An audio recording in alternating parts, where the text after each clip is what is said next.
حي على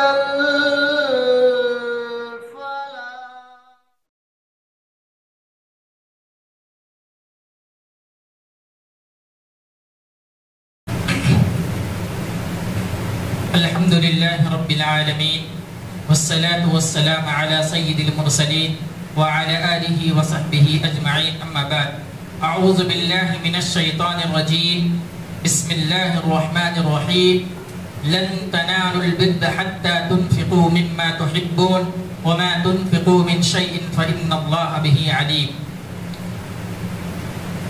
اللہ رب العالمین کا بہت ہی بڑا احسان اور کرم ہے کہ اس نے ہم اور آپ کو زندگی بخشی ہے اور زندگی بخشنے کے ساتھ ساتھ ہمیں رمضان المبارک کا مہینہ عطا کیا ہے اور اسی کے ساتھ ساتھ اللہ کے فضل و کرم سے ہم باجماعت نماز تراویح ادا کرتے ہیں الحمدللہ، اور اسی کے ساتھ ساتھ اللہ رب العالمین کی توفیق سے ہی ہم جو تراویح میں قرآن کی تلاوت کرتے ہیں اس کے معنی اور مفہوم کو تراویح کی نماز کے بعد سمجھنے کی کوشش کرتے ہیں. یہ اللہ رب العالمین کا بہت بڑا احسان ہے، کیونکہ رمضان المبارک کا مہینہ ہی ایسا مہینہ ہے کہ جس میں ہم کو یہ تمام چیزیں کرنے کا موقع ملتا ہے. قرآن پڑھنے، سننے، سمجھنے اور اس کے مطابق عمل کرنے کا جو موقع ملتا ہے اللہ رب العالمین کا بہت بڑا احسان ہے. کیونکہ ہم اور آپ دیکھیں گے رمضان المبارک کے علاوہ جو مہینے ہوتے ہیں آدمی اس میں مشغول رہتا ہے، 5 وقت کی نماز جماعت کے ساتھ نہیں ادا کر سکتا ہے، ایسے مشغولیات ہوتے ہیں، ایسے کام و کاج میں آدمی بزی رہتا ہے. لیکن اللہ رب العالمین کا احسان ہے اور اللہ رب العالمین کی رحمت ہے، یہ برکت ہے ہم اور آپ کے اوپر کہ اللہ رب العالمین نے موقع دیا ہے سننے اور سنانے کا، سمجھنے کا. اس لیے اللہ رب العالمین کا شکریہ ادا کریں اور جتنا ہو سکے قرآن کو پڑھیں، سنیں اور سمجھیں. چوتھا پارہ ہم اور آپ کے درمیان آج نماز تراویح میں پڑھائی گئی.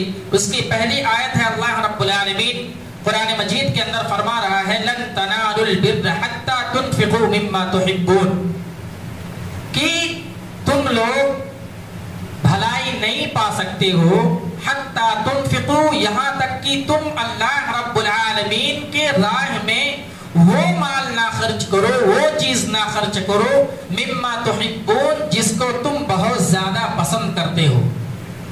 یعنی اللہ کی راہ میں اگر محبوب مال خرچ کرتے ہو جو پسندیدہ ہے، جو تمہارے دل کے بہت زیادہ قریب ہے، اگر تم اس کو خرچ کرتے ہو تو تم بھلائی کو پا جاؤ گے. اس کا ترجمہ حضرت علامہ عثیمین نے یہ کیا ہے، البر کا معنی یہ کیا ہے جنت کا. یعنی تم جنت اس وقت تک نہیں پا سکتے ہو جب تک کہ تم اللہ کی راہ میں وہ مال نہ خرچ کرو، وہ چیز نہ خرچ کرو جس کو تم پسند کرتے ہو. ہم اور آپ اللہ کی راہ میں مال کو خرچ کرتے ہیں، دیکھا جاتا ہے چاہے ہم ہو آپ ہو، ہر ایک کا معاملہ یہی ہے. وہی چیز اللہ کی راہ میں وقف کرتے ہیں، دوسرے کو دیتے ہیں، جو چیز ایکسپائر ہو جاتی ہے، جو ہمارے استعمال کے لائق نہیں ہوتی ہے، بہت ہی کم تر درجے کی چیز ہوتی ہے، وہ ہم اللہ کی راہ میں خرچ کرتے ہیں، دوسرے کو دیتے ہیں، صدقہ و خیرات کرتے ہیں. یہ بہت بڑا المیہ ہے. اللہ رب العالمین نے کہا جنت کا پانا اتنا آسان نہیں ہے. جنت کو اگر حاصل کرنا ہے تو اس کے لیے وہ چیز خرچ کرو جو تم کو بہت زیادہ پسند ہو. علامہ عثیمین کہتے ہیں کہ اپنی زندگی میں 60 سالہ 70 سالہ ایک آدمی زندگی گزارتا ہے، اللہ رب العالمین اس کو زندگی دیتا ہے، اس میں کم از کم ایک مرتبہ 60 سالہ 70 سالہ زندگی میں ایک مرتبہ اللہ کی راہ میں ایسے مال کو خرچ کرو جو تم کو محبوب ہو، جو تم کو پسند ہو، جو تمہارا پسندیدہ ہو، جس کو تم اپنے دل کے قریب رکھتے ہو، اس کو خرچ کرو، تب اللہ رب العالمین آپ کو جنت نصیب کرے گا. ہم اور آپ صحابہ کرام کے بارے میں دیکھتے ہیں، ایک مرتبہ اللہ کے نبی صلی اللہ علیہ وسلم نے کہا کہ بہت دور جانا ہے، سفر پر جانا ہے، مال و دولت کی ضرورت ہے، روپے پیسے کی ضرورت ہے، جاؤ اپنے گھر سے جو بھی چیزیں ہیں لے کر کے آؤ، اور تاکہ مال اکٹھا ہو جائے اور ہم اور آپ کو جانے کے لیے آسانیاں ہو جائیں. حضرت عمر فاروق رضی اللہ تعالیٰ عنہ جو ہمیشہ اپنی زندگی میں چاہتے تھے کہ میں ابو بکر سے سبقت لے جاؤں، ابو بکر سے آگے بڑھ جاؤں، اللہ کی راہ میں مال خرچ کرنے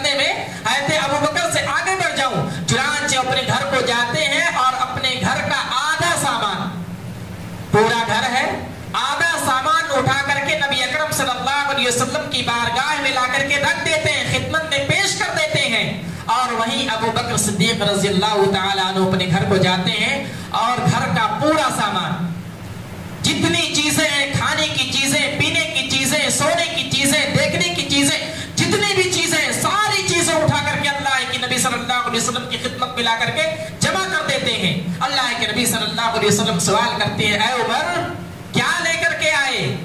میں نے کہا کہ مال و دولت، روپیہ پیسہ لے کر کے آؤ، سامان جو تمہارے گھر کے اندر ہے لے کر کے آؤ۔ کیا لے کر کے آئے؟ اللہ حضرت عمر فاروق رضی اللہ تعالیٰ عنہ کہتے ہیں، اللہ کے نبی صلی اللہ علیہ وسلم میں گھر کا آدھا سامان اٹھا کر کے آپ کی خدمت میں لا کر کے حاضر کر دیا ہوں، آپ کی خدمت میں پیش کر دیا ہوں۔ وہیں پر ابو بکر صدیق رضی اللہ تعالیٰ عنہ سے سوال کیا جاتا ہے کہ اے ابو بکر تم کیا لے کر کے آئے؟ گھر میں کیا چھوڑے، کیا چیزیں میرے پاس لے کر کے آئے؟ کہا اے اللہ کے نبی صلی اللہ علیہ وسلم گھر میں جتنی چیزیں تھیں ساری چیزیں اٹھا کر کے آپ کی خدمت میں حاضر کر دیا ہوں، اور گھر میں اللہ اور اس کے رسول کی محبت چھوڑ کر کے آیا ہوں۔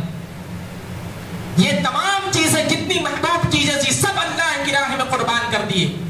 ان کا جذبہ تھا، وہ چاہتے تھے کہ دنیا کے اندر کیسے تیسے زندگی گزر جائے، آخرت میں جب اللہ رب العالمین کا سامنا ہو اللہ رب العالمین ہم اور آپ کو جنت میں داخل کر دے، ہمارا داخلہ جنت میں ہو جائے، ہم جنت کو پالیں۔ یہ جذبہ تھا صحابہ کرام کا، یہ جذبہ تھا اللہ کے نبی صلی اللہ علیہ وسلم کا۔ حضرت عثمان غنی رضی اللہ تعالیٰ عنہ کے بارے میں آتا ہے کہ وہ ایک مرتبہ جنگ میں شریک ہونا چاہتے تھے، 300 اونٹ مع ساز و سامان اللہ کی راہ میں قربان کر دیا۔ اللہ کے نبی صلی اللہ علیہ وسلم کے پاس اللہ کے نبی صلی اللہ علیہ وسلم کی خدمت میں حاضر کر دیا۔ اللہ کے نبی صلی اللہ علیہ وسلم نے کہا اے عثمان جا، تجھے اس دنیا کے اندر میں بشارت دیتا ہوں تو انشاءاللہ جنت میں داخل ہوگا۔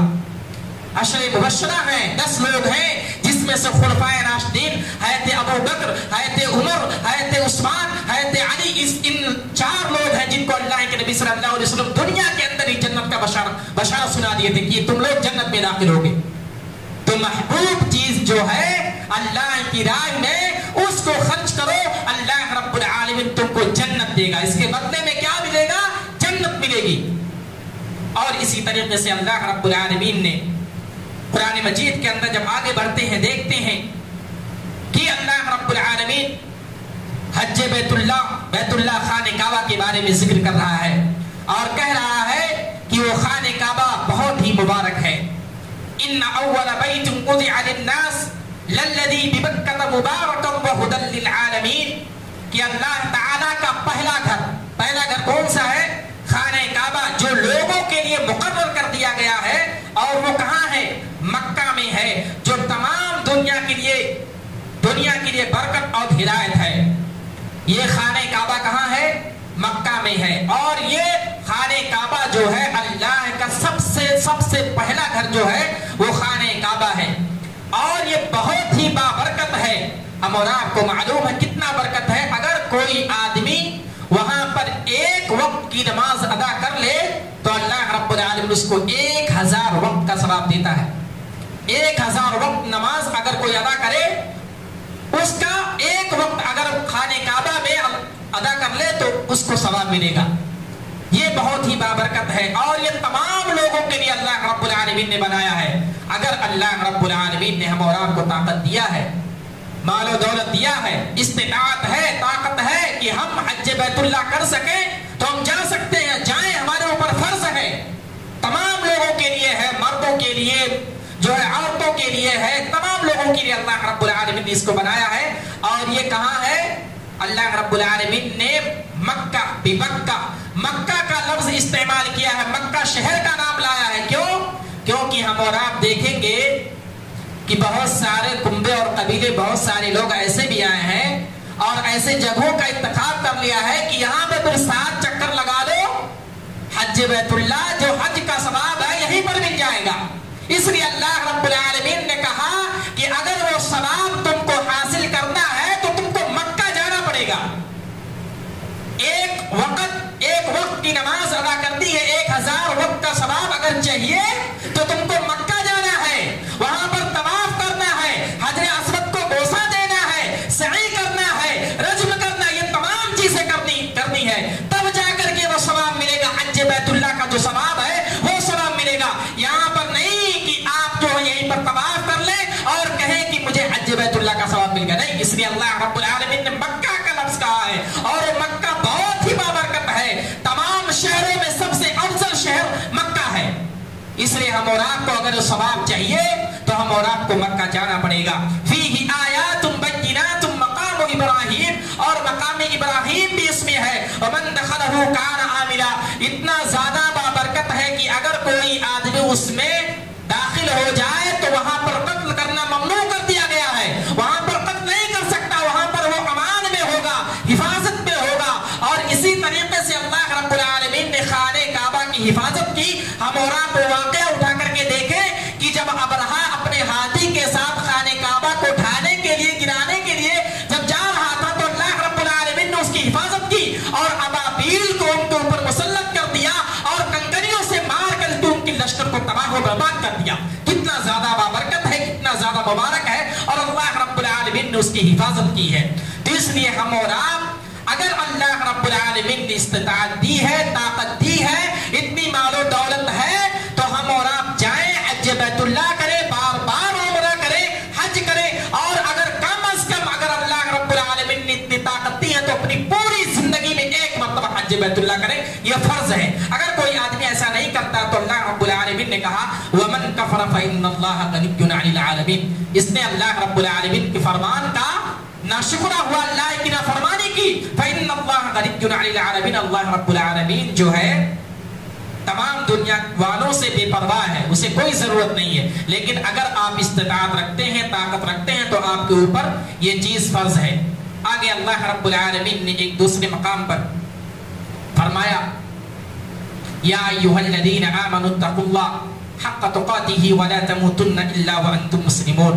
اللہ رب العالمین کہہ رہا ہے کہ تم اللہ سے خوف کھاؤ۔ کس طریقے سے خوف کھانا؟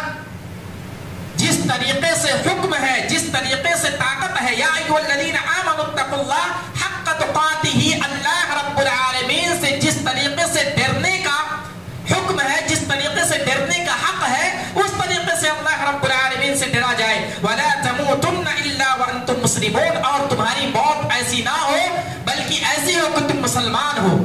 تم اللہ رب العالمین سے اس طریقے سے ڈرو جس طریقے سے ڈرنے کا حق ہے۔ کیا مطلب؟ مطلب یہ کہ تم اللہ اور اس کے رسول کی اتباع کرو، اللہ کی فرما برداری کرو، اللہ کے بتائے ہوئے طریقے پر چلو، اس طریقے سے ڈرو جس طریقے سے ڈرنے کا حق ہے۔ اگر اللہ کے فرمان کے مطابق اپنی زندگی گزارو گے تو یہ جان لیجئے کہ تم اللہ رب العالمین سے اسی طریقے سے ڈرو گے جس طریقے سے ڈرنے کا حق ہے۔ اور اللہ رب العالمین نے کہا وَلَا تَمُوتُنَّ إِلَّا وَأَنْتُمْ مُسْلِمُونَ، اور تمہاری موت کس حالت میں ہو کہ جب تم مسلمان ہو۔ ایک مسلمان آدمی صحیح معنوں میں مسلم کیسے ہوگا؟ جب اللہ رب العالمین سے خوف کھائے گا، اللہ کی اطاعت کرے گا، نبی اکرم صلی اللہ علیہ وسلم کی فرما برداری کرے گا، ان کی اتباع کرے گا، تو صحیح معنوں میں جب بھی اس کی موت ہوگی وہ اسلام کی حالت میں ہوگا، ایمان کی حالت میں ہوگا۔ اور آگے اللہ رب العالمین نے کہا وَاعْتَصِمُوا بِحَبْلِ اللَّهِ جَمِيعًا وَلَا تَفَرَّقُوا۔ آج ہم اور آپ دیکھتے ہیں کہ مسلمان قبیلہ ہر جگہ پریشان ہے، ہر جگہ مارا جا رہا، ہر جگہ ستایا جا رہا۔ اللہ رب العالمین ایک نسخہ بتلا رہا ہے، ایک طریقہ بتلا رہا ہے کہ اگر تم اس دنیا کے اندر سرفرازی چاہتے ہو، کامیابی چاہتے ہو، تو ایک ہو جاؤ، اللہ رب العالمین کی رسی کو پکڑ لو۔ وَاعْتَصِمُوا بِحَبْلِ اللَّهِ جَمِيعًا، تمام لوگ مل کر کے اللہ کی رسی کو مضبوطی کے ساتھ تھام لو۔ اللہ کی رسی کیا ہے بھائی؟ اللہ کی رسی کیا ہے؟ کیسی ہے اللہ کی رسی؟ کہاں ہے؟ مکہ میں ہے، مدینہ میں ہے، مصر میں ہے، بیت المقدس میں ہے، موٹی ہے، دبلی ہے، کیسی ہے؟ اللہ رب العالمین نے کہا کہ اللہ کی جو رسی ہے وہ کتاب اللہ اور سنت رسول ہے۔ کتاب اللہ اور سنت رسول ہے۔ اللہ کے نبی صلی اللہ علیہ وسلم اس دنیا سے جا رہے ہیں، آپ کے جانے کا وقت آ گیا ہے، قریب ہے۔ آخری وقت میں اللہ کے نبی صلی اللہ علیہ وسلم نے کیا کہا؟ لو کنتو اللہ کے نبی صلی اللہ علیہ وسلم نے کہا کہ میں تمہارے درمیان دو چیزیں چھوڑ کر کے جا رہا ہوں، کتاب اللہ اور سنت رسول، اور جب تک تم اس دونوں کے مطابق اپنی زندگی گزارو گے تم جو ہے برباد نہیں ہو سکتے، تمہاری زندگی کامیاب ہو جائے گی، تمہاری زندگی برباد ہو جائے گی، بلکہ برباد نہیں بلکہ آباد ہو جائے گی اگر تم